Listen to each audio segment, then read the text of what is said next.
Muy buenas tardes tardes, mañanas o madrugadas, depende en qué horario puedan consultar este canal, el canal de Orientación Juvenil, Orientación Juvenil IPN, a través de la plataforma de YouTube. Agradecemos a todas las personas que nos pueden estar acompañando, ya les decía yo, de tarde, noche o madrugada o mañana, si los mandan de sus escuelas o si es por iniciativa propia. Esperamos de cualquier manera que pueda serles de utilidad. Creemos que sí, por eso hemos venido trabajando desde ya casi 2 años, a partir también de esta pandemia que vino a remover y reacomodar un montón de cosas. Y les recordamos que se pueden comunicar con nosotros a través del correo electrónico orientacionjuvenil@ipn.mx. Ahí también en nuestra plataforma o a través del correo podrán tener información de nuestras redes sociales, en donde también encontrarán información que puede ser de su interés. Le recordamos y agradecemos mucho sus visitas, sus suscripciones, la activación de las notificaciones y que puedan compartir el canal. Además de compartirlo, que nos regalen un like ahí en la plataforma de YouTube. Eso permite que podamos dar a conocer a más gente toda esta información que tenemos en nuestra comunidad. Bueno, pues el día de hoy tenemos el gusto de estar acompañados por parte del maestro Gerardo Obregón Hernández. El maestro Gerardo Obregón es psicólogo por parte de la UNAM, maestro en terapia cognitivo-conductual y actualmente jefe de servicio de psicología del Hospital Psiquiátrico Fray Bernardino Álvarez. Es un gusto para nosotros, maestro, que el día de hoy nos pueda estar acompañando. Y bueno, pues el día de hoy el tema propuesto es para qué sirven las emociones o cómo trabajar con las emociones. Creo que decíamos hace un momento, previamente en la plática, el asunto de la contingencia vino a exponer algo que por lo menos los que estamos en el área de salud o que nos hemos formado en algo que tiene que ver con la psicología o con la vida anímica de las personas, sabemos que es importante, ¿no? Pero esto vino a recordarnos lo fundamentalmente importante que puede resultar el tema de las emociones. Bienvenido, maestro Obregón. Muchas gracias. Muy buenas tardes, mañanas o noches, como bien dices tú. Siempre es un gusto estar aquí. Muchas gracias por la invitación. Muchas gracias por eh, poner la atención en la salud mental, que eso es algo que nos ayuda mucho desde los profesionistas que nos dedicamos a esto. Siempre es un halago poder expresar lo que nos ha tocado vivir, estudiar a la comunidad y pues a la orden. Qué bueno que se tomen el tiempo para estar por aquí y qué bueno que sea sobre salud mental. Recurrimos a instituciones especializadas, en este caso también recordar el agradecimiento a toda la estructura de servicios de atención psiquiátrica, al secretariado técnico de la Comisión Nacional de Salud Mental, a la Comisión Nacional contra las Adicciones y a todos los especialistas que nos han podido acompañar como participantes o como oyentes o como visores de estos espacios. Pues bien, maestro Obregón, ¿qué hay con las emociones? ¿Cómo plantearlo? ¿Cómo identificarlas en modo de pregunta? Eh, ¿Para qué sirven? También en modo de pregunta. ¿O simplemente qué podemos hablar acerca de las emociones? Bien, pues vamos a empezarle. Es un tema que pareciera que todos lo manejan, ¿sabes? Es un tema que por todos lados escuchamos y decimos, es que hay que controlar las emociones, hay que saberlas manejar. Yo soy muy emocional, por ahí escuchamos en la consulta, ¿no? Y entonces, el primer problema que tenemos, creo yo, y el primer problema con el que nos enfrentamos es cuando tratamos de definirla, ¿no? Todo va bien, ¿no? Y es que mis emociones, y es que yo siento, pero entonces cuando tratamos de definirla nos ponemos un tope, ¿saben? Porque no está fácil definir una emoción. Y además tendríamos, creo yo, que comenzar a definir cosas distintas. Una emoción, un sentimiento son dos cosas distintas. Y entonces nos remontamos un poquito a la literatura y entonces vemos que la emoción tiene un objetivo extremadamente claro, ¿no? Que tiene que ver meramente con la supervivencia, ¿sí? Y entonces las emociones nos sirven para algo. A tus preguntas que generabas ahorita, pues las emociones en específico nos sirven, no nos pueden, nos sirven específicamente para luchar o para huir, ¿no? Y entonces ahí está el problema, ¿no? Si de bueno, pues si yo creo que el amor es una emoción, el asco es una emoción, la sorpresa es una emoción, el miedo es una emoción. Sí, hay 6 emociones básicas en general y hay algunos otros autores que hablan de más. Pero definir qué es una emoción es el punto. ¿Por qué? Porque cuando nosotros tratamos de definir la emoción, casi siempre nos vamos a lo que es un sentimiento, ¿no? Y entonces a mí me gusta explicar esto de las emociones con algunos ejemplos para que sea más fácil. Una emoción es una respuesta fisiológica, ¿no? Al contexto. Y entonces se vuelve un sentimiento cuando lo atraviesa un pensamiento. Ese es por ahí lo teórico, ¿no? Vamos a echarlo, toda esta definición que es muy teórica, vamos a ponerla en un ejemplo para que quede mucho más claro. Yo creo que todos, sin excepción, hemos andado por ahí en la calle y de repente ladra un perro, ¿no?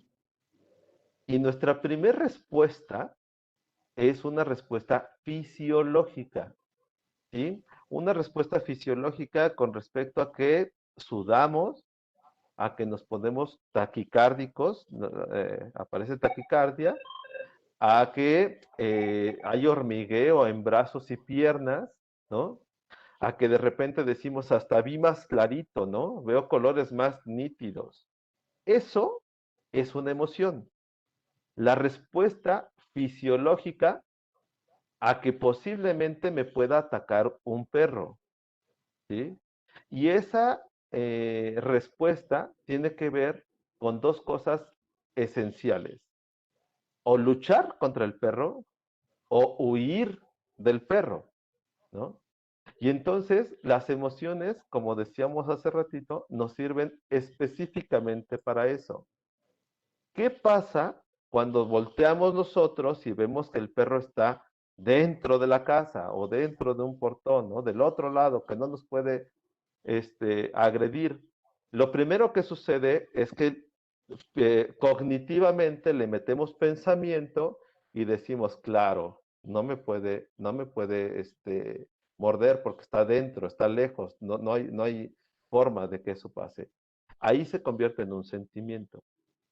¿Sí? La emoción es la parte biológica que nos prende, que nos activa por medio de una área o de una estructura que se llama amígdala, que está específicamente hecha y funciona para darnos información del contexto y decirnos, oye, ahí hay un peligro, o luchas o,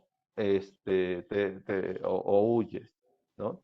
Y entonces eso empezaría a explicar un poquito esa respuesta fisiológica, ¿no?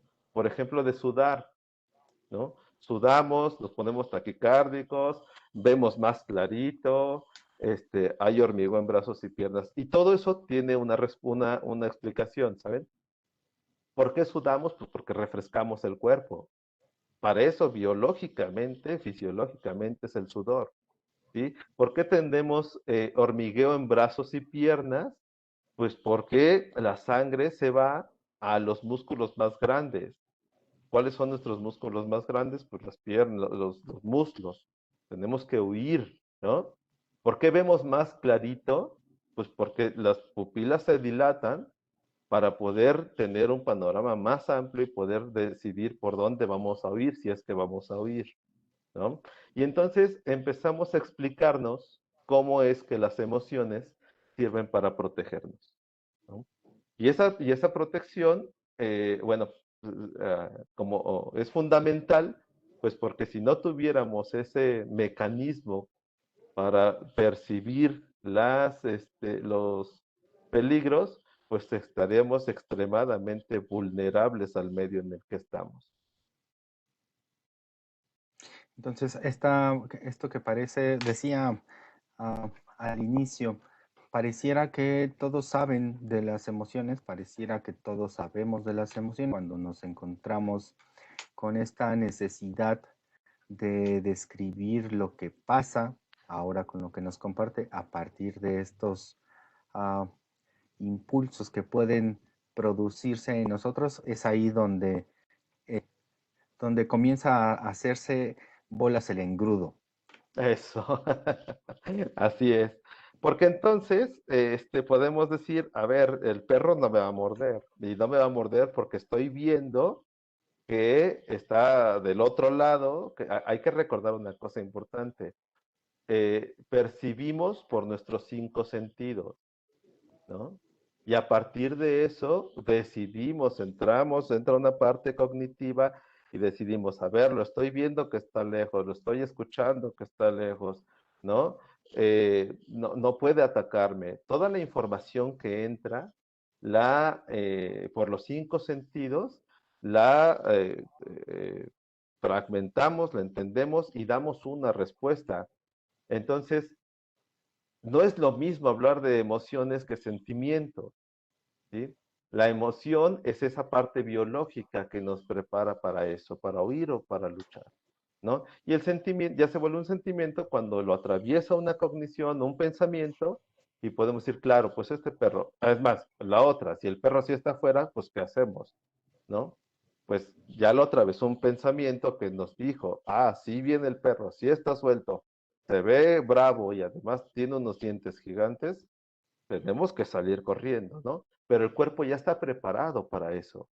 El cuerpo ya se preparó fisiológicamente para salir corriendo. Si somos muy aventurados, pues nos ponemos a luchar con él, ¿no? Pero ya dependería de las estrategias que cada uno decida qué hacer con el perro. Que ahí es donde se empieza a poner interesante todo lo que tiene que ver con las emociones y los sentimientos, decía, porque pues todas esas emociones, desde que uno comienza la vida extrauterina, incluso algunos podrán pensar que desde antes, pues se van nutriendo, se van incorporando todos esos significados de lo que representa determinada cosa, el perro, la reja, si uno está acompañado. Por eso decía esto de se nos hace bolas el engrudo, porque pues es toda una ah, acumulación de significantes para la persona, pues que va creciendo, que va evolucionando a lo largo de toda su vida. Mm, es que el contexto es el que nos va demarcando, ¿no? Como bien dices. Pues a lo mejor hay a quien no le tenga miedo a los perros porque toda la vida vivieron con animales en casa, ¿no? Y que todo el tiempo estuvieron en contacto con animales, en este caso perros bravos, por llamarlo así, y que la interpretación es muy distinta, ¿no? Habrá quien pase caminando y diga así, pues me ladró el perro y ni me inmuté. Eso no significa que su amígdala no sirva, ¿no?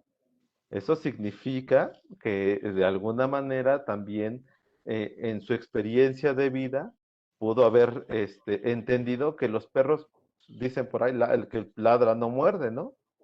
¿Sí? Y que eso se haya entendido y aprendido a lo largo de la historia de vida de cada individuo. Pero efectivamente, yo creo que una de las cosas que no podemos dejar de lado es que el contexto sí nos va delimitando también al famoso control de las emociones, ¿no? Porque eso es algo que se viene escuchando últimamente, bueno, no últimamente, tiene algunos años, que hay que controlar las emociones, que hay que trabajar las emociones, por ahí dice, ¿no? Entonces, a mí me parecería complejo poder decir, a ver, ¿cómo la puedo trabajar? ¿Sí? Pues yo creo que todos trabajamos nuestras emociones. Por ahí también he escuchado, es que tú no sabes trabajar tus emociones, ¿no? Es bueno, pues yo no concibo que alguien no pueda manejar ni trabajar sus emociones, ¿no? Las emociones son parte de nuestra evolución, son parte de nuestra vida cotidiana y habrá una diferencia entre trabajarlas asertivamente en el contexto y sociedad que nos tocó a decir yo no sé trabajar mis emociones. Sí, porque pensaba, ahora que lo escucho, eh, está, estaríamos planteando con esta propuesta de pensar las emociones como estas reacciones fisiológicas que no pueden tener o no pueden someterse a un control previo, ¿no? O sea, se va dando conforme pasan las experiencias de vida, ¿no? En general. En ese sentido, pues es imposible pensar que las emociones no estén siempre trabajando, ¿no? O sea, constantemente estamos en eso mientras estemos vivos, ¿no? Hasta ya decía, las contingencias, las experiencias, bueno, irán acomodando muchas otras cosas. Claro, pues, efectivamente, también esa parte y es que esto es tan importante porque de repente se tratan de reprimir, dice, ¿no? Reprime la emoción. A ver, reprime una respuesta biológica, ¿no? A ver, reprime que de alguna manera te dé miedo a algo, te dé escozor a algo, ¿no? Te dé asco a algo, ¿no? O reprime la alegría, ¿no? O sea, a lo mejor hay que recordar que lo que vemos es la conducta, pero lo que pasa en emoción y en pensamiento, eso es algo que solo nosotros percibimos y que yo creo que por ahí podríamos comenzar a decir, a ver, ¿sí se puede trabajar con las emociones? Sí se puede, ¿no? Yo estoy seguro que hay formas y que pues ya los diferentes modelos teóricos nos dicen cómo trabajar una emoción, pero recordar claramente que la emoción eh, está reflejada por la conducta.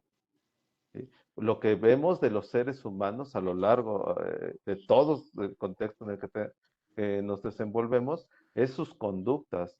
Nosotros no podemos ir, sí, no podemos ver qué está pensando, qué está sintiendo, ¿no? Vemos las conductas y a partir de esas conductas podemos comenzar a decir o a interpretar, que es algo mucho más exacto, interpretar qué está pensando, qué está sintiendo esta persona. Además, hay todo este trabajo, me quedé pensando en algo que decía, ah, hay muchas o diferentes formas de entender el asunto de las emociones que tiene que ver con lo teórico, ¿no? A lo mejor a quien tenga interés en estudiar psicología, psicoanálisis, psiquiatría, ciencias y humanidades, incluso ahí se puede pensar cómo pensar las emociones, ¿no? Pero pensando también en que hay muchas otras personas que no están involucradas en esos campos de estudio, ¿no? Para pensarlo teóricamente, creo que también es importante o son importantes estas acotaciones, porque después nos vamos a encontrando también con una serie de, de discursos sociales que hablan del control de las emociones o que hablan del control del comportamiento o del tratamiento de las adicciones, ¿no? Ahora está mucho con este empuje, este acompañamiento o esto que han llamado también coaching, ¿no? Eh, como tratando en cierta forma temas en los que sí pueden incidir, pero que a veces poco se estudian, ¿no? ¿A qué voy? Pienso mucho, por ejemplo, desde lo más coloquial, cuando uno dice me siento triste y llega alguien y dice pues no te sientas triste, ¿no? Ah, bueno. Está O fácil, dice, ¿no? sí, o este asunto de este, situaciones o problemas de adicciones que también se vuelven complicados.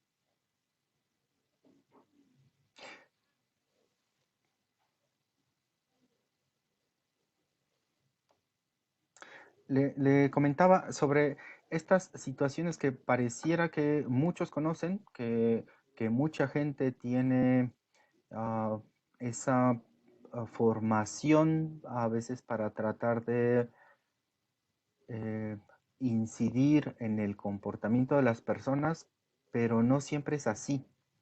¿Qué piensa, maestro? Claro, claro, claro. Mira, yo sí quiero hacer una acotación muy clarita, muy, muy clarita. El coaching no tiene un fundamento, científico, ¿no?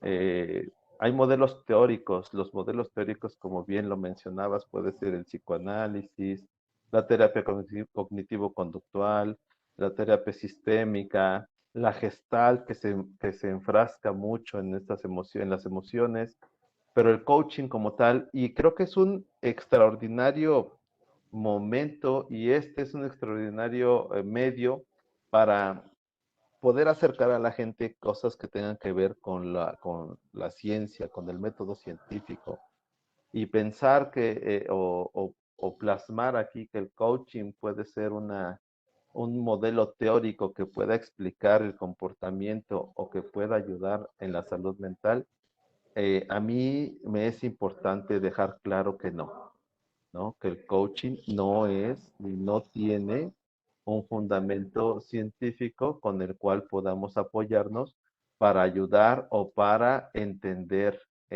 lo que puede sucederle a una persona. Sí, hay muchos, eh, modelos teóricos, cada quien desde su postura trata de explicar qué hace y cómo trabajan las emociones, por decirlo así, ¿no? Yo creo que lo primero que hay que saber es qué es la emoción. Después habrá que buscar un modelo teórico que pueda tratar de explicar la conducta que tiene ese individuo para finalmente poder interpretar, como decíamos hace rato, qué emoción y qué pensamiento se genera. Me gustaría explicar un poquito cómo funciona esto. Adelante, claro. Cuando, cuando hay cualquier situación, la teoría, al menos la que yo estudié, que es la terapia cognitivo-conductual, nos dice muy claramente que no existe una realidad, ¿no? Que existe una interpretación de la realidad y que esa interpretación de la realidad se da a partir del contexto y a partir de la historia de vida de cada persona. Y entonces empezamos a ver en los pacientes o en cualquier persona que lo que para mí es blanco o para lo que para mí es grato, para la otra persona no. Y entonces esa es una interpretación de la realidad. Yo pongo mucho un ejemplo con mis pacientes. Cuando entramos a un cuarto, el cuarto está totalmente blanco, ¿no? Que no tiene cuadros, que no tiene algunas otras atractivos, ¿no? Donde hay vamos a ponerle el ejemplo, un sofá, en un cuarto blanco y una mesa. Cuando nosotros le preguntamos a la gente, a ver, oye, ¿tú qué piensas de este cuarto? Él nos va a dar la interpretación de lo que tiene en su contexto de lo que es este cuarto. Cualquiera nos podría decir, ah, pues mira, es un cuarto muy blanco, le faltaría color, ¿no? Es un cuarto, pues solitario, es un cuarto en donde le falta vida, ¿no? Ese es como lo que piensa. Y nosotros le preguntamos, entonces, ¿y qué sientes en este cuarto con esas características? Ah, mira, pues yo me siento como preso, me siento como, solo, ¿no? Y entonces la próxima pregunta es, ¿y qué te gustaría hacer? Pues mira, con esas características de lo que pienso y de lo que siento, pues a mí me gustaría salir corriendo, ¿no? Este es el ejemplo donde vemos nosotros la conducta. Él sale corriendo. porque en su contexto, en su historia de vida, él aprendió que los cuartos blancos con un solo sofá y una sola mesa son cuartos solitarios, son cuartos que no tienen vida, ¿no? Pero ¿qué tal que le preguntamos a otra persona y nos va a decir, ah, mira, este es un cuarto que se ve limpio, ¿no? Yo pienso en un cuarto blanco que se ve limpio, ¿no? Y yo pienso que es un cuarto con buena iluminación, porque está blanco. Y además yo aquí me siento tranquilo, ¿no? Y siento que es un cuarto en donde puedo estar seguro, es lo que yo siento. Y además, cuando nosotros le preguntamos, ¿y qué te gustaría hacer? Ah, pues mira, me gustaría sentarme, quedarme aquí a leer un libro. Entonces, es ahí cuando decimos, la conducta es muy distinta, ¿sí? La realidad es la misma.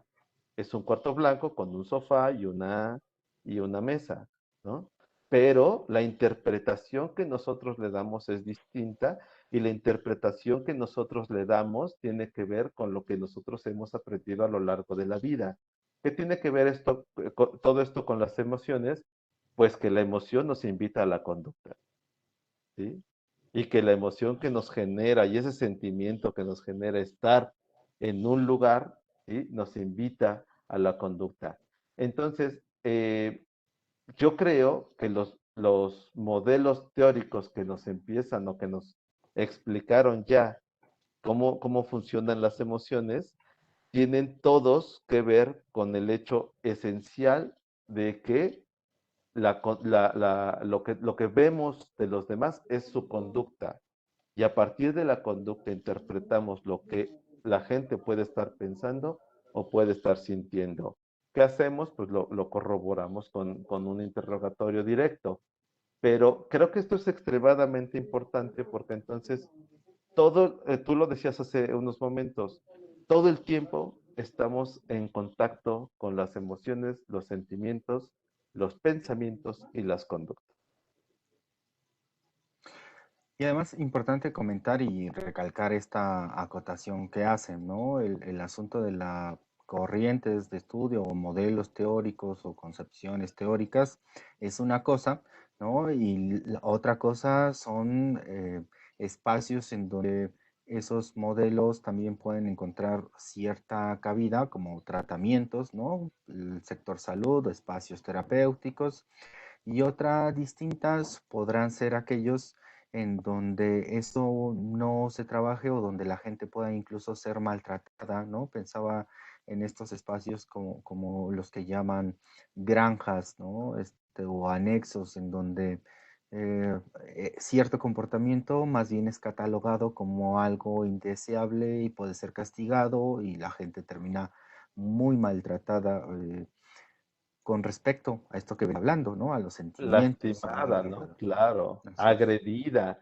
Y mira, qué bueno que tocamos ese punto porque las anexos, las granjas, y por más que le quieran poner otros nombres, pues en muchas de las ocasiones, que ese es un problema que tenemos nosotros, es que no hay una metodología, ni hay un modelo teórico, ni hay una formación para atender a estas personas. ¿Qué tiene que ver las adicciones con con las emociones?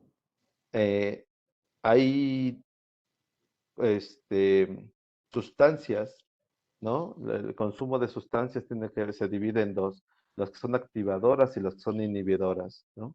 Y entonces, por ejemplo, las personas que son ansiosas, todos lo hemos escuchado alguna vez, ¿no? Todos hemos visto y todos somos de fondo, y esto quiero que quede muy claro, que no se vaya a malinterpretar. De fondo somos ansiosos o deprimidos. No es que estemos enfermos de ansiedad o enfermos de depresión, ¿no? Y lo explico así en un ejemplo. Todos conocemos a alguien que se mueve muy rápido, que va, que hace muchas cosas, que está muy activo a lo largo de todos sus días, ¿no? Y todos conocemos también a alguien que está pues más bajito, que hace cosas más lento, ¿no? Unos somos de base ansiosos y unos somos de base depresivos. Y entonces, cuando esta ansiedad, estos síntomas ansiosos o depresivos se empiezan a hacer complejos y empiezan a generar cierta disfunción para el individuo, ¿sí? Vamos a poner el ejemplo de un ansioso que todo el tiempo está buscando qué hacer y estamos, los conocemos mucho o los reconocemos porque empiezan cosas y no las terminan, porque tienen muchos proyectos, ¿no? Y esa ansiedad y esos síntomas le empiezan a dificultar su cotidianidad. De las primeras cosas que suceden es que se empiezan a automedicar. Y esa automedicación tiene que ver con las sustancias. Si yo soy ansioso, voy a buscar una sustancia o me la voy a encontrar por ahí, me voy a poder anclar a una sustancia que sea inhibidora, ¿no? Vamos a poner el ejemplo de la cannabis. ¿Sí? Los ansiosos en general se tienen que bajar la ansiedad con ciertas sustancias inhibidoras como la cannabis y entonces eh, empezamos a tener jóvenes y bueno, en general, pacientes sí, que empezamos a decir, bueno, pues es que eres un adicto, ¿no? Y entonces, por qué la gente empieza a consumir? Porque tiene un problema psicológico de salud mental y que tiene que ver, en este caso que estamos hablando de las emociones, pues con una ansiedad, que empieza a limitarle su cotidianidad y que empieza a tener problemas y que la forma en la que la gente se comienza a dar cuenta de que puede sentirse mejor es con una sustancia, ¿no? Y entonces tendrán que ver el consumo de sustancias con el consumo, con las emociones, pues todo, ¿no? La relación es totalmente directa. Si hay alguien que se siente triste, que está bajito, que no tiene muchas ganas de hacer nada y de repente cae por obra de no sé qué, cocaína a sus manos, ¿no? A su nariz en este caso, pues por supuesto que se va a sentir bien. Y es ahí donde se enganchan el consumo de sustancias con las emociones. Importante lo que nos comparte maestro Gerardo, porque creo que también de esta otra manera, explicado desde esta visión que tiene, de lo que tiene, de esta visión de las emociones, de los sentimientos, creo que también nos acerca o nos puede dejar más en claro, le puede dejar más en claro a las personas que tienen oportunidad de vernos o de escucharnos, que más que las emociones y los sentimientos tienen más importancia de lo que habitualmente mucha gente puede decir o mucha gente puede creer, ¿no? Comentábamos hace un momento, antes de comenzar la actividad, que este asunto de la pandemia vino a destacar la importancia que tienen el trabajo, la atención, los espacios de escucha, los espacios de tratamiento que tienen que ver con toda la vida anímica de las personas. Claro, claro, claro. Pues es que yo creo que a estas alturas de la pandemia, lamentablemente, mucha gente ha perdido familiares, ¿no? Mucha gente conoce, estoy segurísimo que a cualquiera que le podamos preguntar, conoce quién falleció, quién se vio en una situación complicada de salud, ¿no? Y totalmente tiene que ver con las emociones. ¿Por qué? Pues porque finalmente nos entendimos vulnerables todo el tiempo, ¿no? Todo el tiempo sabíamos, pues no pudimos quedarnos en casa muchos, ¿no? Creo que la mayoría, ¿sabes? Porque finalmente, pues habría que salir a algo, Claro. el súper, lo esencial teníamos que salir y escuchar tantos muertos todos los días, ¿no? Por supuesto que nos percibimos muy vulnerables ante una situación que no podíamos controlar. El mejor control era quedarse en casa, pero a ver, yo me pregunto quién se pudo quedar en casa 2 años sin asomar la nariz a la banqueta, ¿no? Y que al final del día alguien de la familia tenía que salir a hacer las compras, tenía que salir a hacer alguna actividad afuera y era una situación extremadamente compleja al llegar a casa. Por un lado, decir, a ver, me pude haber contagiado y qué me va a pasar a mí allá afuera. Y la otra, pues ya llegué a contagiar a toda mi familia. ¿Qué nos recuerda eso? Pues que somos vulnerables y la vulnerabilidad tiene que ver con el miedo, ¿no? El miedo es de las emociones más complejas y de las emociones más, a mí en lo particular, me parece que de las emociones más bonitas, ¿no? Por miedo dejamos de hacer muchas cosas, pero por miedo hacemos cosas, ¿no?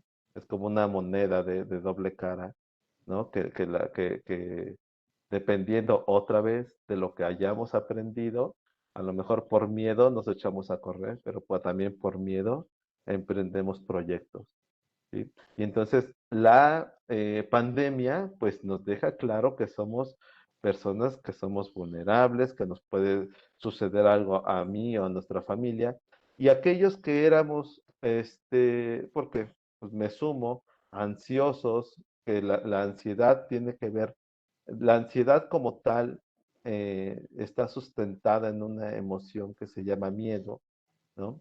Y entonces por eso aparece, por eso explicábamos al principio, por eso aparecen todos esos, sí, esas respuestas fisiológicas. Eh, si nosotros nos percibimos con miedo todo el tiempo, pues llega un momento en que el cuerpo y nuestro organismo ya no resiste. Y entonces ya no nada más es un miedo de respuesta fisiológica pasajera, es un miedo sostenido que nos enferma y que entonces ese miedo se convierte en ansiedad y esa ansiedad comienza a, a hacernos disfuncionales en nuestro contexto, ¿no? Y entonces es ahí donde percibimos, y como bien lo decías, que pues empieza a haber más necesidad del servicio de salud mental, ¿no? Pues ¿por qué? Pues porque además era evidente que no era algo que fuera ni pasajero ni que no nos fuera a pasar.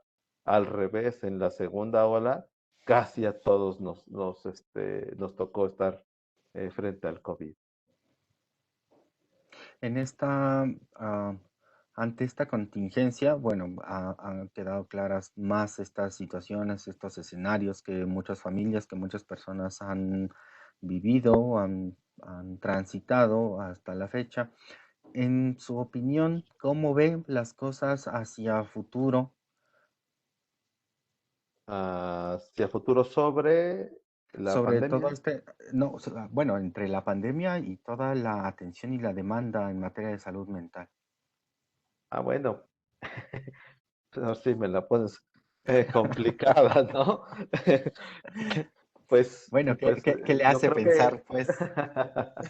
yo creo que una de las cosas que hay que saber es que se están reforzando en extremo los servicios de salud mental, ¿sí?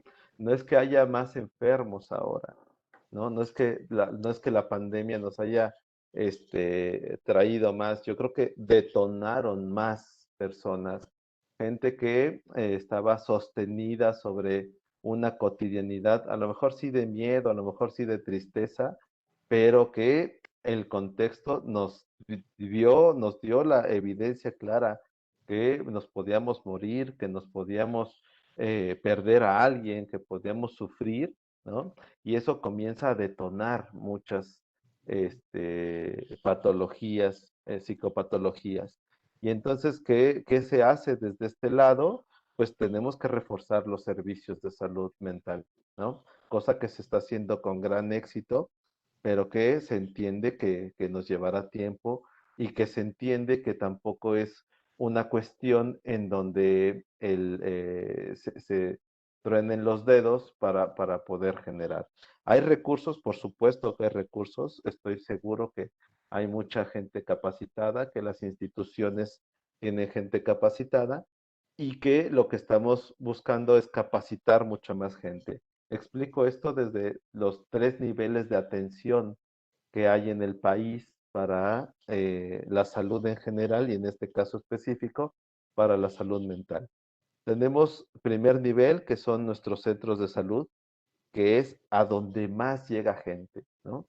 Cuando alguien se enferma, rara vez pide un cardiólogo, ¿no? Si me duele el pecho, no dice, ay, pues voy de inmediato a un cardiólogo, ¿no? Si tiene alguna dificultad, vamos con el médico general. Nuestros centros de salud, que hay muchos, son el primer contacto con el paciente, ¿sí? Si el centro de salud dice, el médico general dice, mira, esto ya no lo puedo yo atender, los manda a un segundo nivel de atención, que son nuestros hospitales con algunas especialidades. Ujú. Tenemos el GEA González, por ejemplo.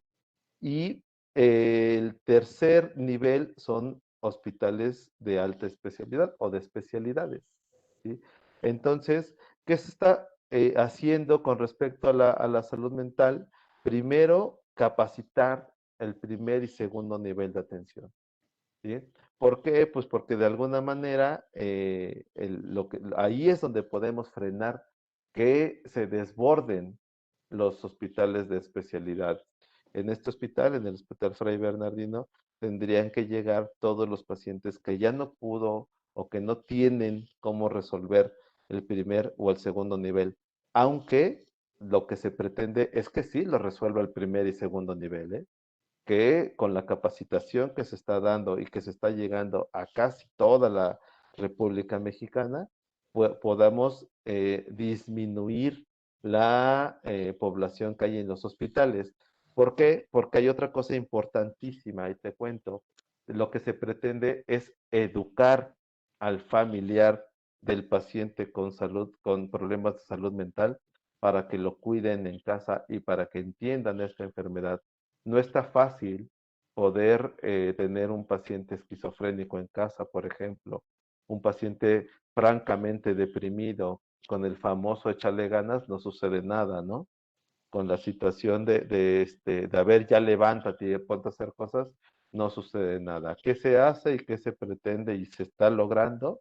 Es generar que los pacientes que necesitan atención en salud mental vengan o vayan a las instituciones de primer, segundo o tercer nivel y que busquemos la manera que también ya se está capacitando a la gente para poder enseñarle al familiar que cómo se atiende y cómo se vive y se convive con un paciente de salud mental. Se les enseña muchas cosas, desde el tratamiento, desde el apego al fármaco, ¿no?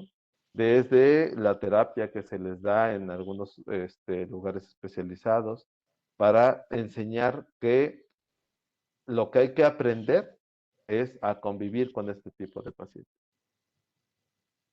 Como muchos, pensaba como muchos otros padecimientos, ¿no? Sin embargo, el asunto de los estigmas, del prejuicio, del Claro, desconocimiento, a veces la poca información o información que viene de discursos que no son los que se dedican a estudiar o a tratar este tipo de padecimientos que a cualquiera de nosotros puede tener, eh, claro. lo hace más complicado. Pensaba mucho en esto que comenta de cómo intervenir, por ejemplo, ustedes hacen su labor, ustedes dedicados directamente a la atención de la salud mental, tienen ya unas labores bastante definidas, importantes, muy demandadas. Pensaba, ¿qué piensa usted también de las actividades o las tareas que podamos hacer desde los campos educativos? Ah, bueno, pues es que es extremadamente importante, ¿no? Hay que saber que nuestros estudiantes en mucho pueden sufrir cualquier padecimiento en la salud mental. Yo creo que la información, esto que ustedes hacen, que estamos haciendo en este momento, poder transmitirles a los estudiantes, a la gente que está en formación, qué es una emoción, qué puede ser un trastorno de una psicopatología, que puede ser una depresión, una ansiedad. algo más complejo en la salud mental. Yo creo que la información es la base de todas la prevención, ¿no? ¿Por qué? Porque si percibimos a alguien que está triste, que llora todo el tiempo, que habla por momentos de la muerte, eso nos orilla forzosamente a invitarlo a un servicio de salud mental. No nos invita a decirle, a ver, échale ganas, o ve con la comadre, o habla con tal, ¿no? O ve, no quiero ser tan incisivo con el coaching, pero sí es algo a lo que nos han orillado a dar información fidedigna y veraz y real de qué es lo que puede hacer. Si nosotros educamos o transmitimos por estos medios, que yo creo, voy a ser comercial aquí, yo creo que la pandemia lo que más nos dejó, ¿sí? A favor es que podemos hacer uso de la tecnología, ¿no? Y que la tecnología puede llegar 10,000 veces a más personas que que vengan a un hospital, que podamos atender a la familia, ¿no? Si nosotros nos abocamos a la tecnología y nos dedicamos a dar información de qué es la salud mental, de cuáles son los síntomas que se pueden presentar y cuáles son los síntomas de alarma para llevar a alguien a un servicio de salud mental, estaríamos previniendo N cantidad de cuestiones, no nada más de salud mental, ¿sabes? Y de salud en general y otro tipo de cosas, porque si nosotros eh, te prevenimos, vamos a suponer o vamos a pensar en un paciente suicida, o sea, prevenimos que alguien se nos suicide, ¿no? Y prevenimos una familia destrozada. Y hasta si nos vamos por ahí, estoy seguro que vamos a prevenir un problema hasta económico, por llamarlo así, ¿no? En donde yo creo que lo que es importante, esto que hacemos, esto que ustedes hacen muy bien y que yo siempre agradezco que se tomen el tiempo para la salud mental, es la forma en la que podemos decirle a nuestros estudiantes, oye, mira, si algo sucede, si algo sientes, si algo te pasa parecido a esto, podemos tener una orientación, un tratamiento para ti, ¿sí? Lamentablemente hablas tú de una cosa que es extremadamente lacerante, que es el estigma, ¿no? Hablar de locos, hablar de que qué miedo ir al psiquiatra, ¿no? Qué miedo ir al psicólogo porque pues yo no lo necesito, porque yo puedo solo. Pues tan no puedes solo que todo el mundo te está viendo y regresamos a la conducta, ¿no? Todo el mundo ve que lloras todo el tiempo, todo el mundo ve que no comes, todo el mundo ve que estás triste, todo el mundo ve que estás irritable, todo el mundo ve que no haces cosas, ¿sí? Y entonces, si nosotros empezamos a difundir y a hacer como parte de la cotidianidad, esta parte de la salud mental, estoy segurísimo que podríamos prevenir muchas enfermedades, muchas catástrofes, muchas pérdidas humanas y que podríamos mejorar la calidad de vida de muchas familias, no nada más del paciente. Maestro Gerardo Obregón, es importantísimo esto último que comenta y creo que me parece que puede ser un buen cierre en esta intervención que hemos tenido en esta oportunidad de intercambiar algunas ideas, de escucharlo desde ese espacio que es importantísimo para la atención en salud mental a nivel nacional, ¿no? Toda esa zona de hospitales es icónica, ¿no? En el tratamiento a la salud a nivel nacional y es reconocida sobre todo por su gran capacidad, por la calidad pues, de todos los servidores públicos que trabajan ahí, ¿no? Entonces, primero, pues un agradecimiento por esta intervención, muchas también el agradecimiento extensivo a todo el personal de toda esta zona de hospitales y pues esperando que en otro momento podamos tener oportunidad de tener otra colaboración, doctor. Pues el agradecido soy yo, ¿sabes? Es siempre reconfortante que alguien pueda interesarse tan de lleno en la salud mental. Por supuesto que yo estoy a sus órdenes, el hospital está para toda la población a la orden. Es, es importantísimo saber que hay servicios de salud mental, que la reforma que se está haciendo en este momento tiene que ver con eso, con llegar a más gente, con evitar mucho sufrimiento. Y pues aquí los que estamos a la orden somos nosotros.